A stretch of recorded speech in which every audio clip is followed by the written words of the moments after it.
Hi, everybody. My name is Elizabeth Wilson. I'm the director of the Irving Institute for Energy and Society at Dartmouth and a professor in environmental studies. And this is the Dartmouth Energy Collaborative Lunch Series. And what I'm so excited about today is to welcome my colleague and friend, Jennie Stevens, to speak about her new book, Diversifying Power. This is a series now that Amanda Graham helped really put together to kind of focus on energy, climate, and the election. And I can't think of a better person to give this talk today than Jennie Stevens. What's so interesting about Jennie, especially if you've read a little bit of the book, is that she's trained as a traditional scientist with degrees from Harvard and Caltech and postdocs all over at Harvard as well. But her research and her passions right now are really shifting to the times. And why I'm so excited about this particular book is that Jennie is bringing together not only the need we have to respond to climate change, but also trying to do it in a way that puts people at the center, that puts people first. And as the director of the Institute for Energy and Society, those conversations are ones that we're really interested in fostering and being part of as well. So with that, I'm going to mute myself, turn off my camera. We invite you to submit questions to the Q&A box, and I'll be hosting the conversation when Jennie finishes speaking, and we'll be ending just a few minutes early as well. Thank you, everybody, and we really look forward to this conversation with Jennie Stevens. Jennie, thank you so much for being here. Thank you, Elizabeth, and I want to also thank Amanda Graham for organizing and inviting me to participate here.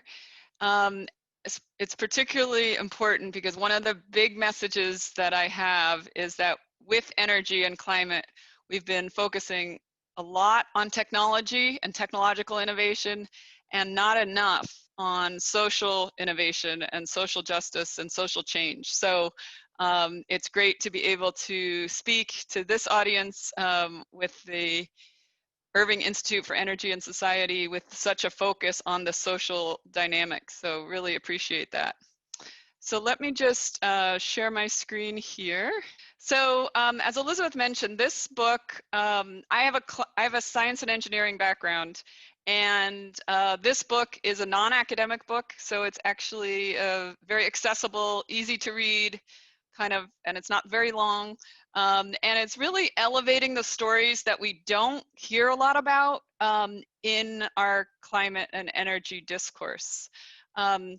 To begin, what I thought would be helpful is to kind of give some background about my own trajectory and why and how I came to write this book. I was born and first lived in Dublin, Ireland, and then studied environmental science and policy. Then, as was mentioned, a very technical degree in environmental science and engineering. Then following on that is when I really began working in energy at the Kennedy School, focused on energy technology innovation and the policy associated with energy technology innovation. I was then a faculty member at Clark University for 9 years, then at the University of Vermont with a focus on renewable energy. And then I've been at Northeastern for the past 4 years. And I mentioned this trajectory just in kind of suggesting how important it is to be focusing about the social innovations that go along with our energy system. And that's what I've increasingly been more and more interested in and focused on. So I propose that the climate crisis and why we are where we are right now is a crisis in leadership. And so that's why I wrote this book about climate and energy leadership. And I also connect climate justice with racial justice. And as we understand how so many of our technological systems, as well as our political systems, and so many of our structures in society have been perpetuating and exacerbating racial disparities, we can see how we're responding to climate has also been contributing. So one of the ideas that I start out with in the book is this idea of climate isolationism. And what I mean by that is, you know, I've been working on climate energy issues for 2 decades, and climate change is often kind of thought of as this separate issue that's separate from everything else. And for many people, it's something that we don't have time and energy to really worry about, right? Because it doesn't connect with our day-to-day. We've been talking, a lot of our climate policies have been very narrow, technocratically focused on decarbonization and greenhouse gas emission reductions. And we've really kind of based it on this notion that somehow we can come up with the technological fixes that can control and dominate and change the system in a very kind of controlled way. And with that lens, we've really been missing opportunities for improving the human condition and improving our societal priorities and investing in social justice. So an alternative lens is this vision of energy democracy. And energy democracy is not only a vision of the future, but it's also a growing social movement that really talks about, acknowledges we need to move away from fossil fuel-based infrastructure to a renewable-based society. And when we do that, we can distribute power, redistribute power, literally and figuratively. So when we talk about a renewable-based future, we're not just talking about wind and solar, we're also talking about, if you're on the coastal areas, you could have tidal and wave energy. You could also have offshore wind. If you're inland, in addition to wind and solar at multiple scales, you could also have geothermal energy. And the idea with energy democracy is that every region of the world has access to renewable sources of energy, and that when you have locally appropriate, regionally appropriate mix of renewable energy, you can have ownership, control, and management of your energy system in the local region. And that is actually transformative, because that isn't the way our centralized fossil fuel-based system has worked. And it's created all kinds of geopolitical and political ramifications that we actually could move away from. So energy democracy also allows us to invest in people and communities and really focus our policies, our energy and climate policies, on social justice and human dignity and what do people and communities need. And we can leverage the urgency of climate for this transformation that is much bigger than a simple technological substitution. So I want to frame this in terms of economic justice, because this is something that we don't often talk about when we talk about climate and energy, but it is so fundamental and it's really important, and a lot of people haven't made the connections here.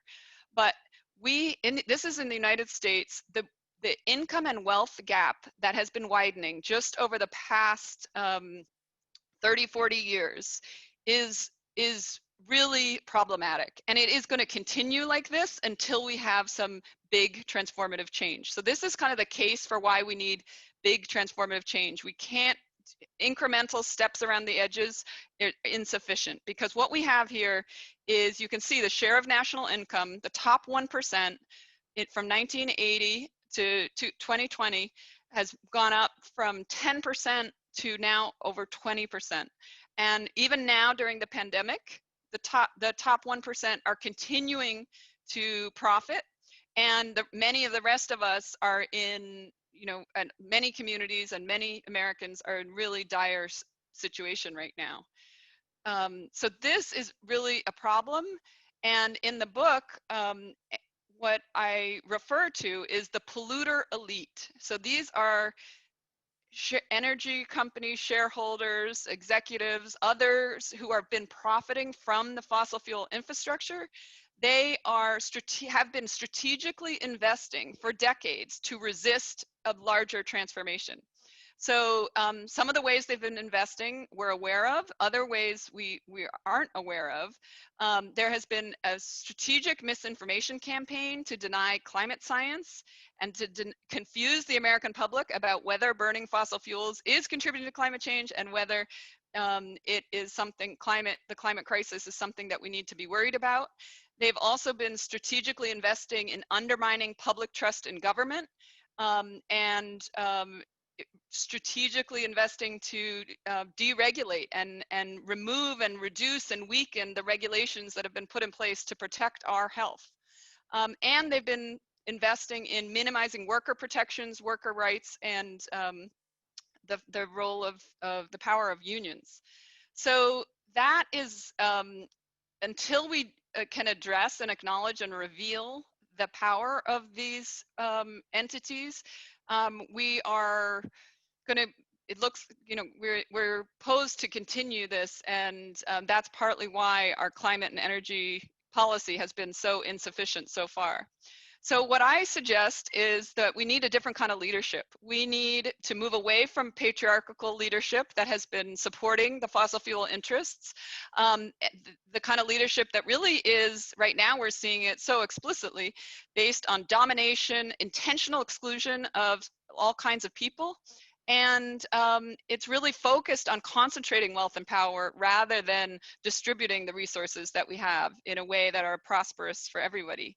And the patriarchal leadership also exacerbates inequities and racial and gender disparities, and it systemically denies problems. So not only are we denying, are the patriarchal leaders denying that climate change is a problem, but they're even denying that, you know, the pandemic is an issue that we need to be worried about, and denying that we have an economic crisis, and denying that we have structural racism in this country.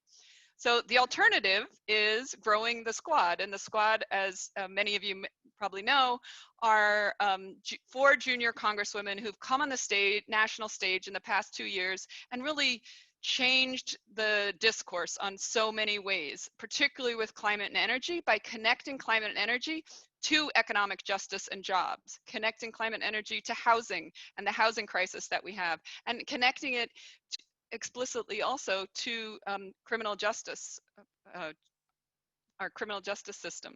So anti-racist feminist leadership is based on collaboration, inclusivity, and participation. And it's focused on distributing wealth and power and prioritizing investments in communities and workers' rights. And it's focused on reducing inequities and disparities by centering social justice, racial justice, and economic justice. And it really is about leveraging transformation by linking these problems together. So the chapters in the book are really highlighting phenomenal, inspiring leaders. So what I'm going to do for the rest of the talk before we take some questions is just kind of give some examples of some of the leaders that are highlighted in the book. So Jackie Patterson is the head of NAACP's Environment and Climate Justice Program. And what she and her team have done is some amazing work working with Black communities around the country to help people understand how the fossil fuel industry has actually strategically manipulated and co-opted many of those communities to get support for fossil fuel infrastructure that is actually ends up hurting those communities in terms of toxic exposures and industrial processing in those communities, and many communities that already have negative disparate access to health care. Another leader who has been focused on resisting the polluter elite is Jasmine Banks from Uncoke My Campus, which is an organization that explicitly calls out the influence of fossil fuel interests in universities, and works with students and faculty and others to kind of reveal the influence that fossil fuel interests have had in our education system and also in our courts system. Another leader who's really been phenomenal in terms of resisting the polluter elite is Maura Healey, who's the Attorney General here in Massachusetts. And she has taken on ExxonMobil with a court suing ExxonMobil for under the consumer protection laws by pointing out that they have been misrepresenting their product by saying that the fossil fuels that they're selling are green and clean. So another whole set of leaders have been connecting climate and energy with jobs and economic justice. Varshini Prakash is the founder of the Sunrise Movement, one of the founders, and the Sunrise Movement is the youth movement around the country. Hopefully there's a hub somewhere in Dartmouth or Hanover, where just has really demonstrated the kind of collective angst and motivation and mobilization of the youth in this country, who are so worried not just about the climate crisis, but about economic prosperity in the future and jobs for the future. And obviously the Sunrise Movement has been critical in bringing the Green New Deal to the fore, and in collaboration with Representative Alexandria Ocasio-Cortez. Other leaders in this space have been focusing on workforce training and explicitly acknowledging that there already are all kinds of new jobs in the renewable energy sector, but it's really important that those jobs are accessible to people who've been historically excluded from so many of our economic development initiatives. So Erica Mackey at Grid Alternatives has a solar installation program and that's connected with workforce training. Esteban Kelly, who's been a leader in kind of connecting renewable energy with worker-owned cooperatives.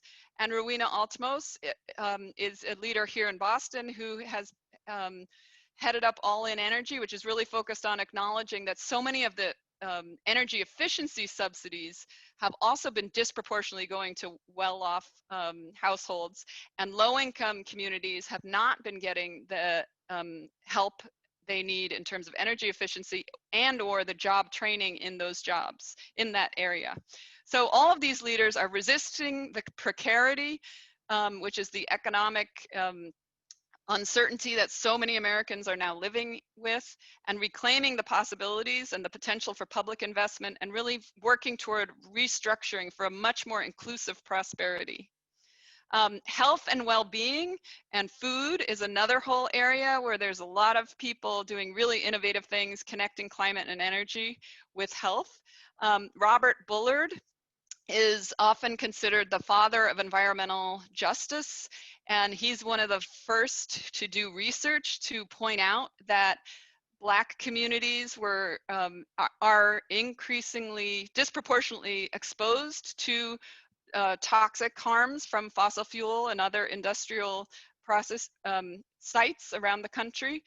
Mildred McLean, who is of the Harambee House Citizens for Environmental Justice, she has been outspoken, kind of reiterating the phrase, "We are sick and tired of being sick and tired," in terms of so many Black communities and Black women in particular.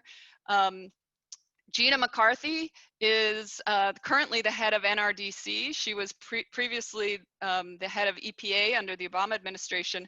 She has been a leader who's been advocating for us to connect climate and health so much more in all the public discourse and all of the climate policy work, which we really haven't been doing as effectively as we could. More recently, many communities have actually made the climate crisis a public health emergency. So this connection with health is being elevated. Other leaders like Jillian Hishaw is a lawyer and an advocate for Black farmers, and has been doing work connecting climate and energy with food and access to food. Mustafa Santiago Ali is an activist currently at the National Wildlife Federation, used to be at the EPA, heading up the environmental justice office in the EPA. And he's been an outspoken leader standing up for the climate and health impacts of Black communities in response to climate change.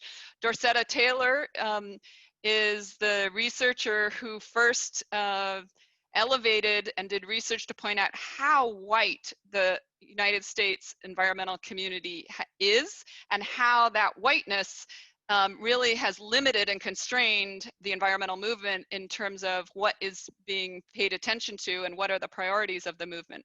I also mentioned here Jacinda Ardern, the Prime Minister of New Zealand. She, along with some other leaders, national leaders who are women, have been noticed for their effectiveness in managing the pandemic. Also Denmark, Germany, and Taiwan, other countries led by women, have been among the countries that have been the most effective in managing the spread of the coronavirus.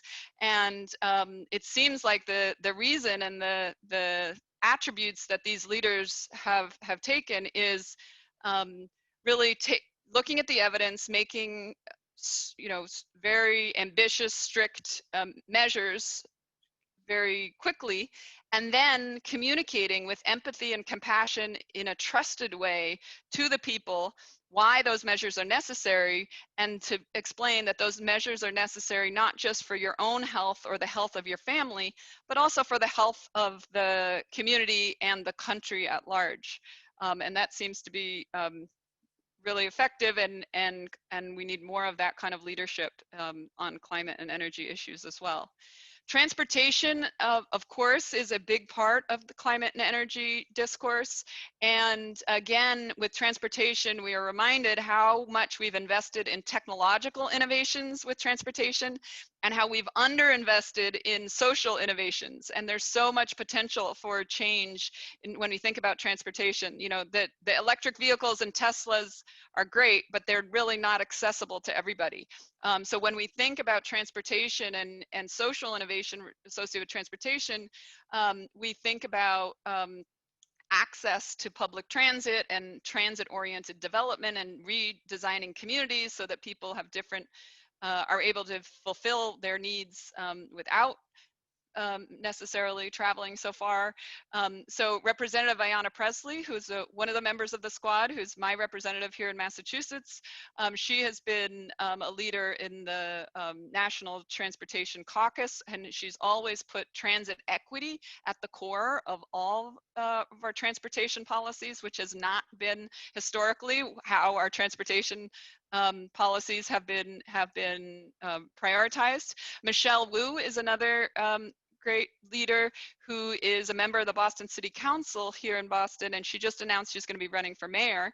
And she has put forth a Green New Deal for Boston, which includes free transportation, in free public transit. So the proposal is that you wouldn't have to pay for the T or the subway or buses in Boston. And the conventional wisdom, the way people have done things for so long, is like, well, how can we afford to have people not pay to take the T?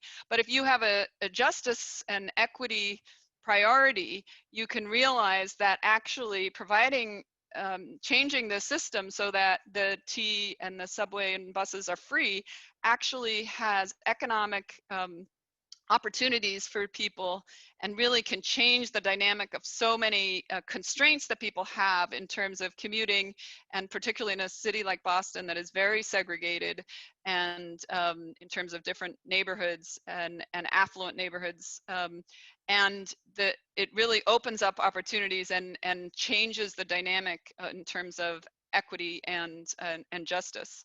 I also mentioned here Greta Thunberg, who obviously was very, changed the ideas about social innovation to do with transportation when last year when she came over to North America and back to Europe. Both ways she found boat transit, a sailboat, rather than fly. And obviously that was a big statement in terms of demonstrating you know, some other alternative ways of thinking about transportation. Housing is another big part of the story here, and there's you know, we think about, many of us may not even be aware how bad the housing crisis is in the United States right now, but especially with the pandemic, we're about to have evictions, large scale evictions, and we have no plan for where all of those people and families and children are going to go. Housing is obviously a critical area where that is in terms of the built environment, critical for climate and energy. And Representative Ilhan Omar has been one of the leaders really calling for massive public investments in public housing that are desperately needed, and kind of connecting those with investments in very efficient housing. We also have in Oakland, there was an example, there's Moms for Housing, which is an organization that emerged out of a situation where there were 4 mothers who were occupying a vacant home in Oakland because they didn't have they were housing insecure, and they were evicted from the house that they were occupying with full military tanks and guns, and they in response to that conflict, and they elevated the idea of housing as a human right. There's so many people who are desperate and have no options for housing. So where are people supposed to go? And this elevates this issue that we have a crisis in housing in the United States right now. One last example here is Native Indigenous women in Canada who have used their notion of the land as their home, and formed the tiny house warriors, and they're actually resisting the transnational regional pipeline, a fossil fuel pipeline, by building these tiny houses on wheels, and they wheel their houses to disrupt the construction process of the pipeline.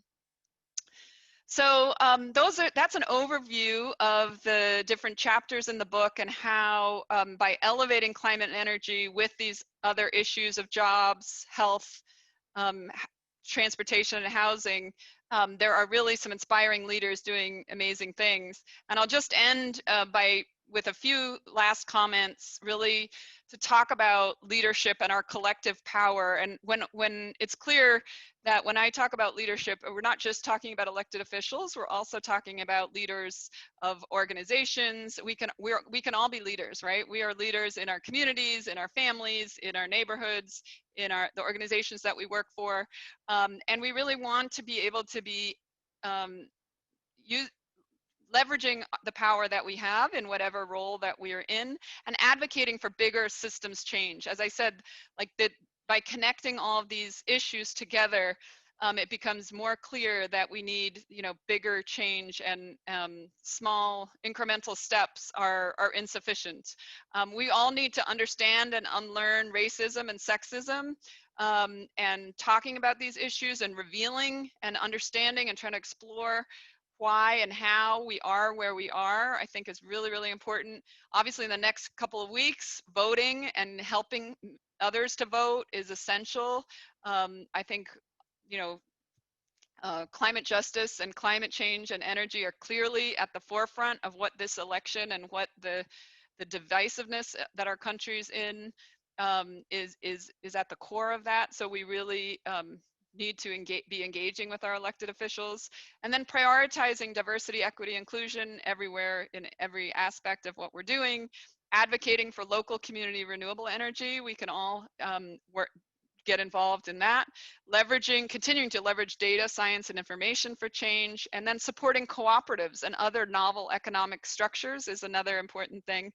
And then connecting across the divide and listening and learning from each other is maybe the hardest part right now, because we're so divisive. And I'll end with Mary Robinson, who's a climate justice advocate internationally.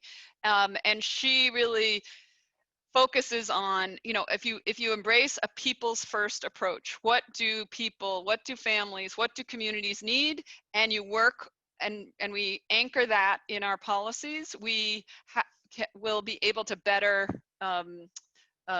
develop and rebuild and restructure and reinvest in what we really need in this society.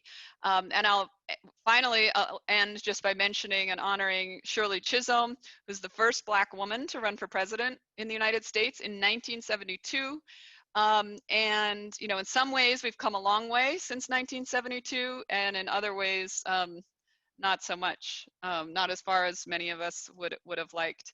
So I will end there, and I will just say that all the book is out and available, and all author proceeds from the book go to NAACP's Environmental and Climate Justice Program.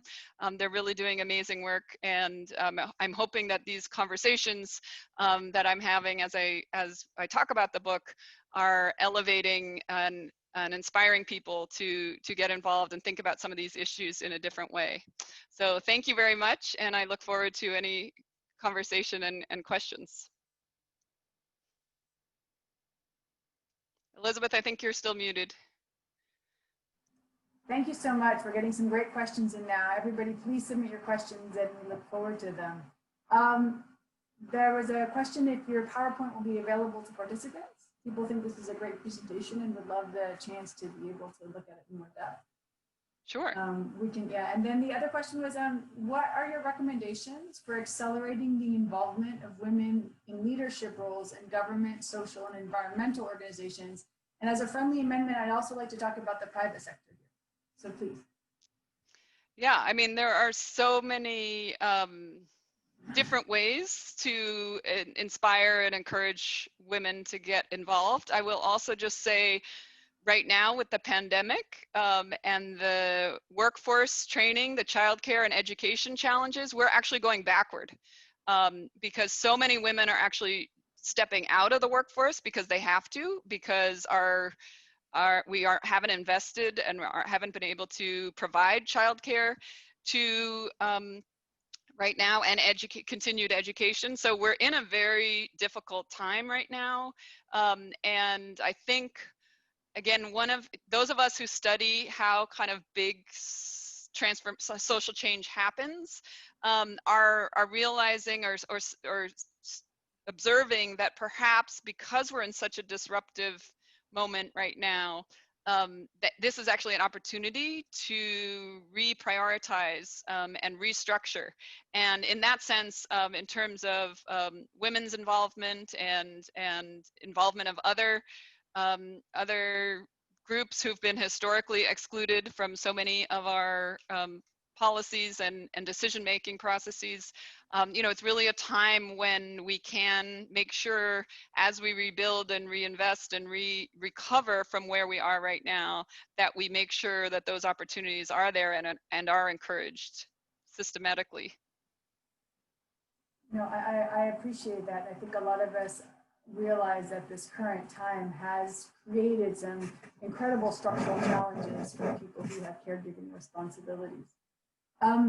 This is not a question, but from J. Drake Hamilton from Fresh Energy, letting Jennie and the participants know that along with Massachusetts A.J. Healy's lawsuit against Exxon, in June 2020, Minnesota Attorney General Keith Ellison, who has filed a lawsuit against ExxonMobil, the Koch brothers, and American Petroleum Institute, and it is a consumer protection lawsuit.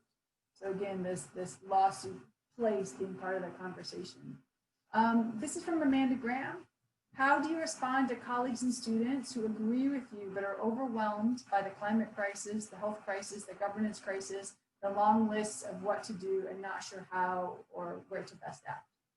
Yeah, great question. Thank you, Amanda. I think, it is overwhelming, but at the same time, I think paying attention and being inspired by all these people who are doing amazing work is really the opportunity that we have here, and getting involved and in whatever ways that do make sense for you and your situation, right? I think there's so many opportunities for advocating for bigger changes that address simultaneously so many different issues that we're facing. So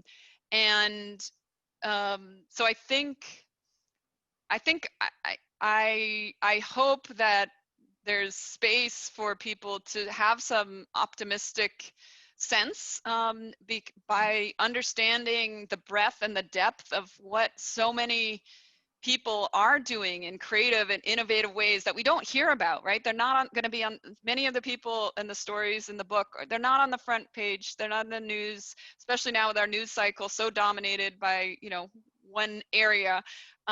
We don't even know everything that's going on. And I think there are actually really inspiring new multi-generational, multiracial coalitions emerging right now, and they're not easy to see, maybe because a lot of it is virtual, but there's a lot happening, and I think there's places and spaces for everyone to get involved in ways that make sense for where we are, and be kind of inspired, because it is this collective action that really is where people can see some optimism, and connecting with your neighbors or your communities, different communities, virtual communities, in different ways, I think is really important.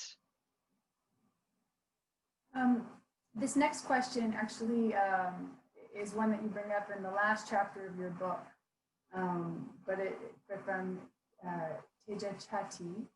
What are your recommendations for persuading those who may not understand the importance of climate justice and equity? How do we approach these conversations across the divide? Yeah, so I think during this time of disruption and turbulence that we're in right now, I think a lot of some of these issues are becoming more obvious and harder to ignore or dismiss or deny. So, you know, with the fires in California and the hurricanes and intense storms in the Gulf Coast, and you know, all these climate disruptions are more frequent and more intense, and are going to be continuing to be. And so we need to acknowledge that we need investments in our communities to help us be ready for these, or else the suffering will continue and exacerbate, right? And so I think revealing, and a lot is being revealed right now, but then helping people connect that, you know, it doesn't have to be this way. Other countries and other places have been paying attention in different ways, and investing in communities so that people are less vulnerable. Whereas we seem to have been doing the opposite, and it feels like so many people are vulnerable on so many levels and in so many different ways. And it's you know, we can ignore it and go about our days, but it's getting harder and harder to ignore, if that makes sense. So I think having these kinds of conversations and elevating some of the connections that aren't explicit, and getting out of the climate isolationism discourse only is really helpful. Um, one of the questions one of our attendees asked is, as a woman, person of color, engineer in the sustainability space, I'm curious what you think are the ways women and underrepresented minorities in leadership positions can bring everyone along in the journey towards climate justice and equity. Yeah, great question.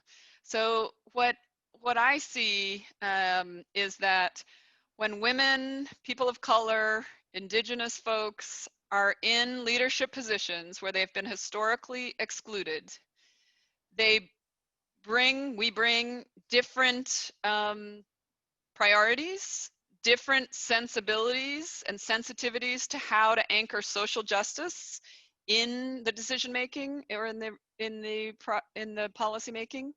And also what people bring is their life experiences, which inform our risk perceptions. And there's been research on risk perceptions that shows that white men, on average, think everything is less risky than women or people who are non-white in the United States. So, and you can ask, well, why is that? And you know, there are a lot of answers to that, but part of it is this sense of vulnerability, right? And life experience that makes people more sensitive or less sensitive, and prioritize different ways with different risks.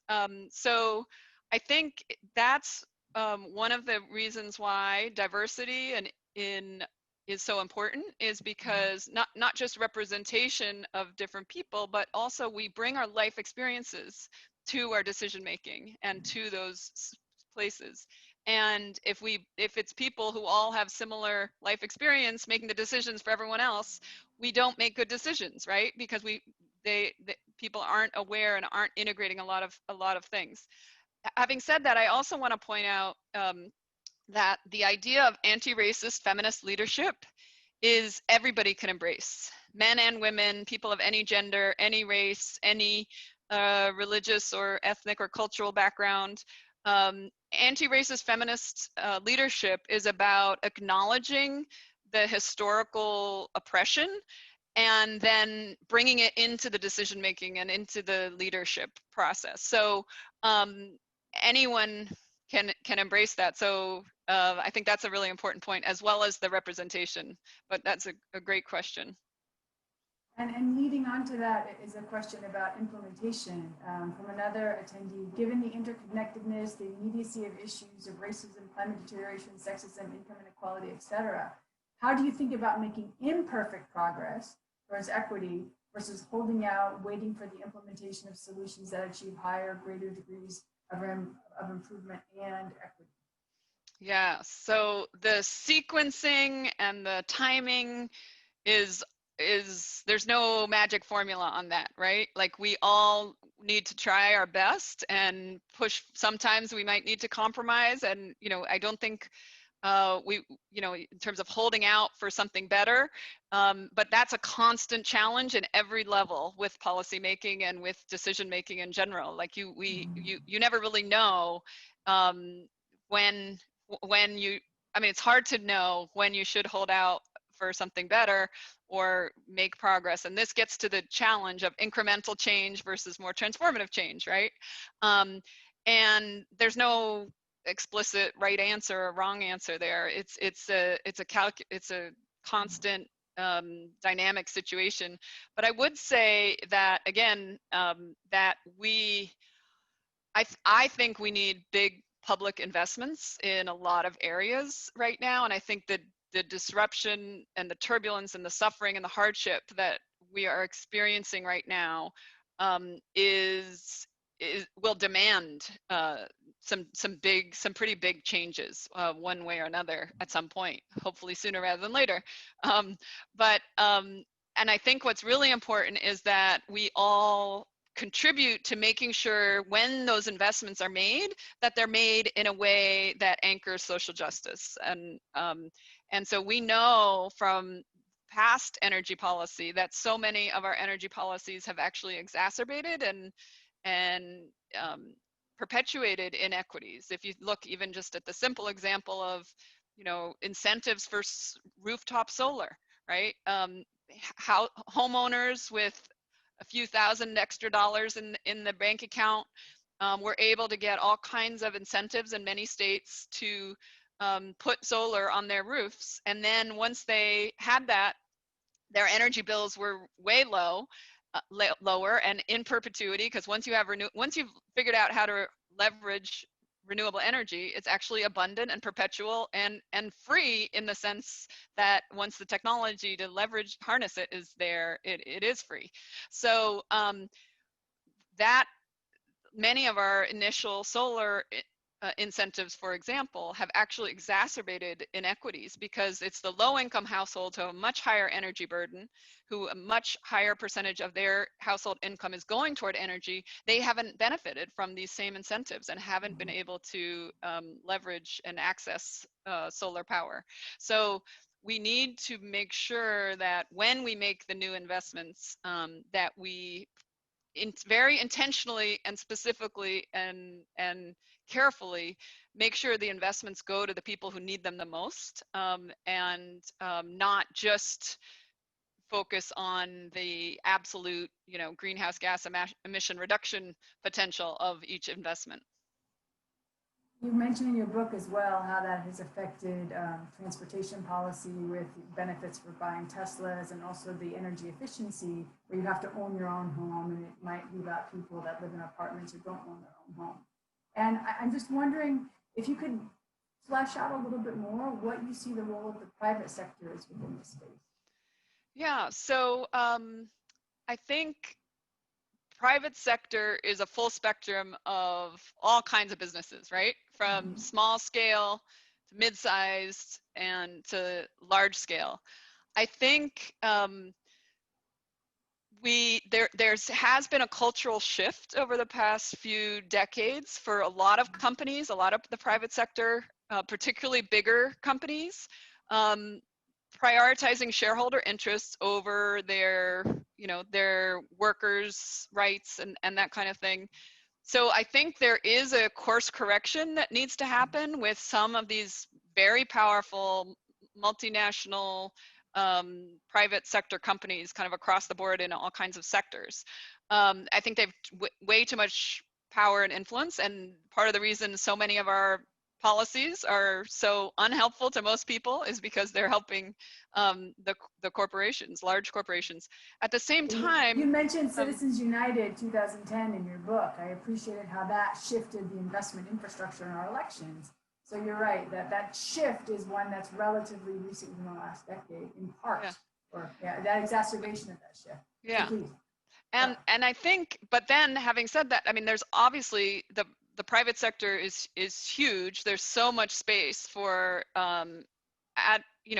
changing the way things are going. The challenge is that the people who are profiting the most right now don't want to change things, right? Like we have right now, even during the pandemic, we have billionaires who are profiting off of everyone else's suffering, basically.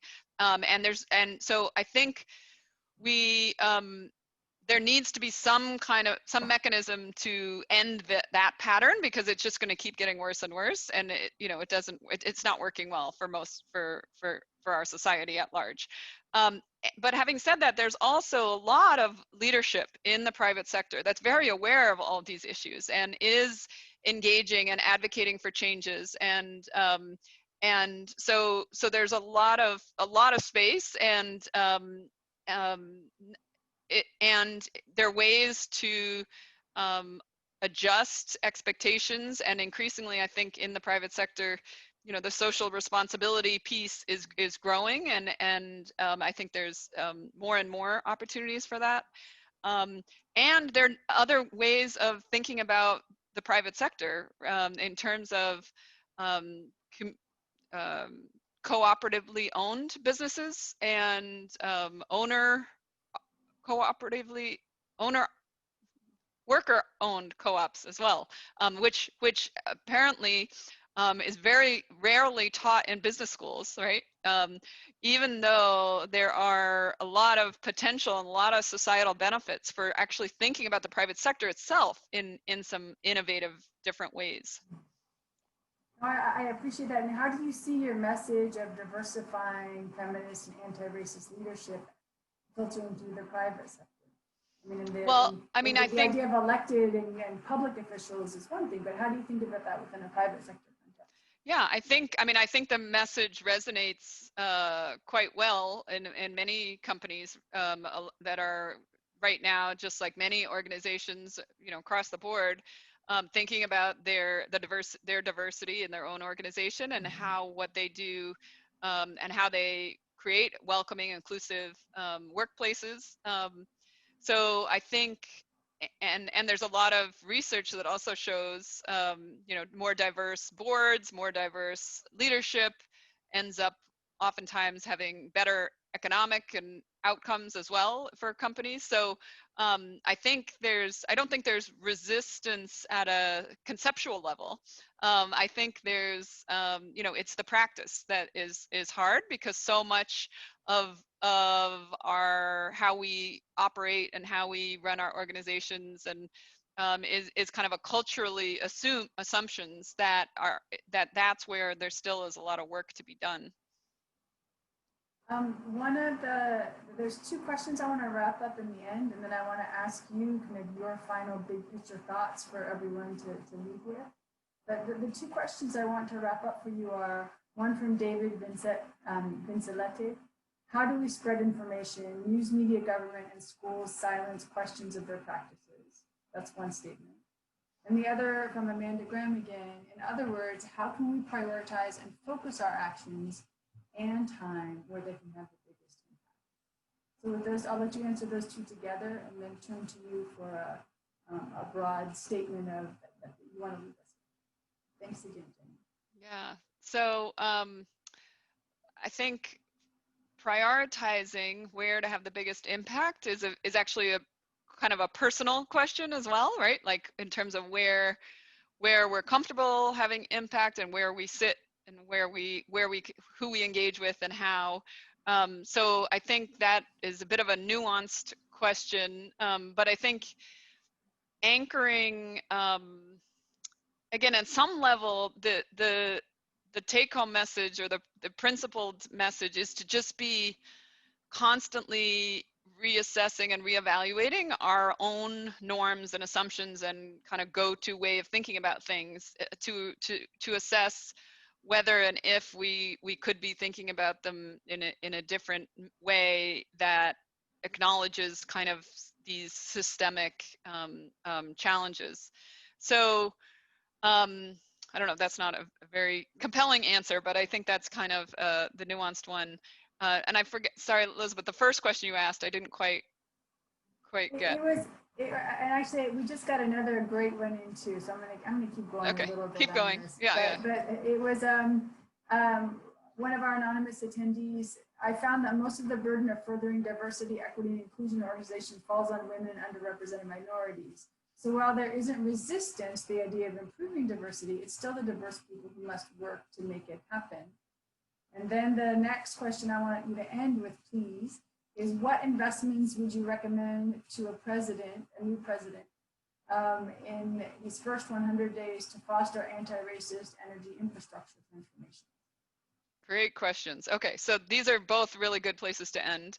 The question about burden falling on the women and the people of color is so true, right? And it happens, and many of us are very aware of that. And the answer to that, and and this is an open invitation and encouragement for everybody to embrace anti-racist feminist principles, right?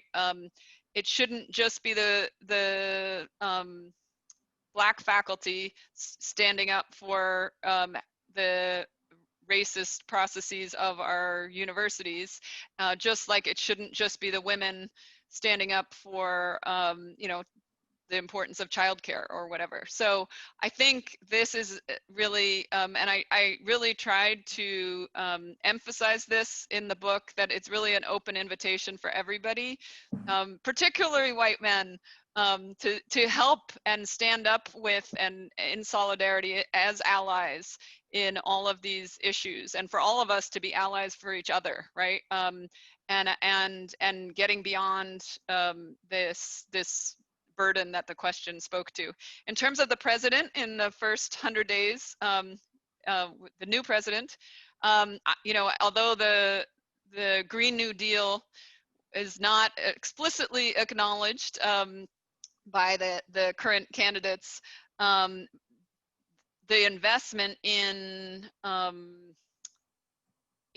connecting jobs with renewable energy is essential and is acknowledged, and I think the Sunrise Movement and others will be right there encouraging very forcefully the new leadership to make very, very strong investments in those areas. And I think the racial and equity component of that, it will be, and I hope continues to be, central, because they really have done a good job so far in terms of everything I've heard about a lot of the people who've been involved shaping those policies proposals. So that's where, again, I see some optimism depending on how things go in the next few weeks. So thank you very much. This is a great discussion, and I really appreciate the opportunity. Thank you, Elizabeth, for hosting. And Jenny, it's great to see this new work that you've been so busily putting together over the last year. So it's great to see it finally come out and come to fruition. And thank you again for your time with us here when we're thinking about energy and society issues and pushing ourselves to think about them in new ways. We really appreciate your contribution to our conversation.